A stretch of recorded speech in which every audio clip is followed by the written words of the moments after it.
Assalamualaikum warahmatullahi wabarakatuh. Alhamdulillah. Alhamdulillahi rabbil alamin. Wal aqibatu lil muttaqin. Wassalatu wassalamu ala asyrafil anbiya'il mursalin wa ala alihi wa sahbihi ajma'in. Amma ba'du. Para siswa dan siswi kelas 9 yang dimuliakan Allah Subhanahu wa taala.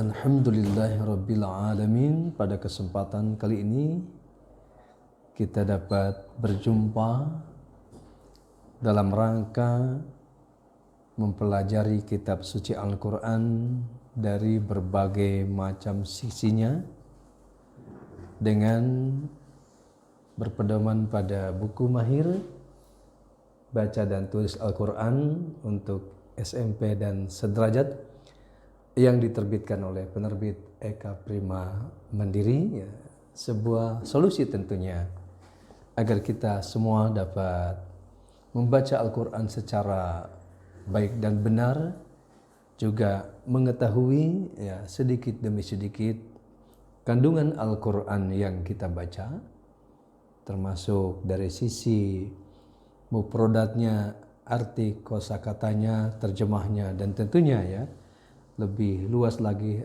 penafsiran kitab suci Al-Quran.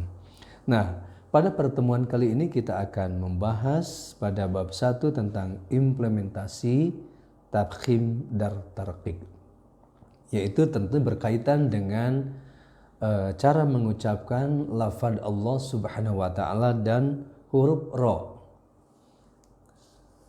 Nah, secara umum gitu, kalau lafaz Allah ya, didahului harkat fathah dan doma, itu dibaca dengan tafkhim, dengan tebal, yaitu berbunyi o. Allah. Nah, kemudian kalau didahului harkat kasroh, berarti itu dibaca tipis, disebut dengan tarqiq, yaitu berbunyi a. Misalkan alhamdulillah, bismillah. Nah, itu tarqiq ya. Yang khusus untuk lafaz Allah itu hanya 2 bagian ya, yaitu tafkhim dan tarqiq ya. Seluruh dalam Al-Qur'an ya, lafaz Allah itu dibaca tebal, yaitu tafkhim, ketika didahului harakat fathah dan doma, dan dibaca tipis tarqiq ketika didahului harakat kasroh. Tentunya tidak ada masalah ya dalam pengucapan lafaz Allah, termasuk misalkan Rasulullah ya, kemudian Allahul ladzi khalaqas samawati wal ard. Nah, itu berbunyi o ya, dan dibaca panjang 2 harakat ketika menyambung bacaan, baru dibaca 2, 4, 6 harakat ketika berwaqaf pada lafaz Allah yang disebut dengan lafzul jalalah ya. Allah Maha Agung ya. Kemudian yang kedua adalah berkaitan dengan huruf ro. Nah, secara umum sama ya, pada huruf ro itu ketika didahului harakat fathah atau domah maka dibaca tebal dengan tafkhim. Nah, ketika didahului harakat kasroh dibaca dengan tipis. Nah, kalau lafaz Allah itu yang tebal berbunyi o, yang tipis berbunyi a. Nah, lafaz ro ini berbeda tentunya tingkat ketebalannya. Ketebalan bacaannya juga tipis bacaannya ya. Nah, ya. Dan secara otomatis ketika huruf ro itu berharakat fathah dan domah itu pasti tebal. Nah, ketika berharakat kasroh itu pasti tipis. Nah, sekarang yang tentunya yang bermasalah adalah ketika ya huruf ro itu sukun ya, sukun murni, atau huruf ro itu dibaca sukun ya, walaupun tadinya itu berharakat karena waqaf, dimatikan. Nah, ini kondisinya secara umum sama seperti lafaz Allah ya, dibaca tebal dan dibaca tipis ya.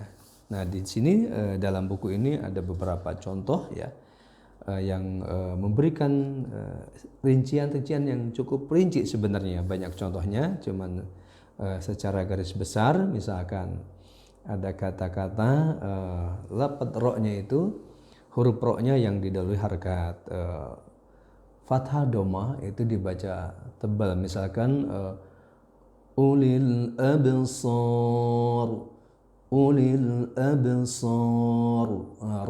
Ro-nya itu tebal, berbeda dengan bahasa Indonesia gitu ya. Kalau bahasa Indonesia kan ro-nya biasa saja, misalkan kata-kata pasar ya, pasar biasa, parkir misalnya, parkir ya. Nah, tetapi ketika diarabkan, ketika membaca Quran itu pasar jadi tebal, pasaru. Oh, mau kemana? Mau ke pasaru. Nah, itu contoh tabkhim ya. Kata-kata tadi ulil absar.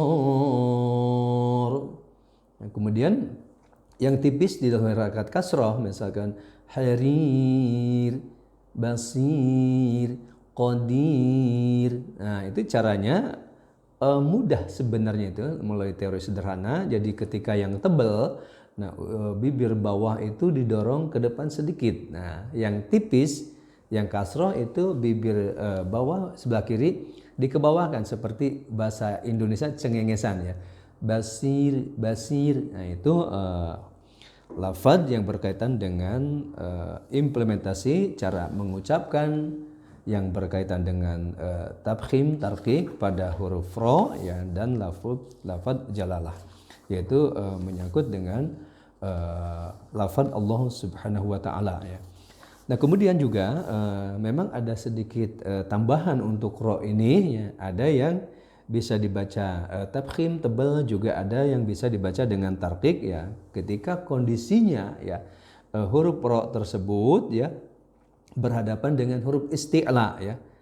Huruf isti'la itu yaitu huruf hijaiyah yang mempunyai akhiran o ya, seperti to ya, ko, kho, so, do, go, zo. Nah, itu namanya huruf-huruf isti'la ya. Huruf isti'la itu pernah kita bahas pada sifatul huruf atau termasuk makhrij huruf ya, ketika diucapkan ujung lidah itu naik terangkat ke atasnya. Di situ itu boleh dibaca tebal ya, boleh juga dibaca tipis ya. Contohnya sini misalkan inna rabbaka labil mirsad. Nah, ro-nya itu di harkat kasrah tetapi bertemu dengan huruf sod, huruf isti'la, itu boleh dibaca tebal ya, boleh dibaca tipis ya, tetapi tentunya ya kita utamakan dengan bacaan yang tebalnya ini ya.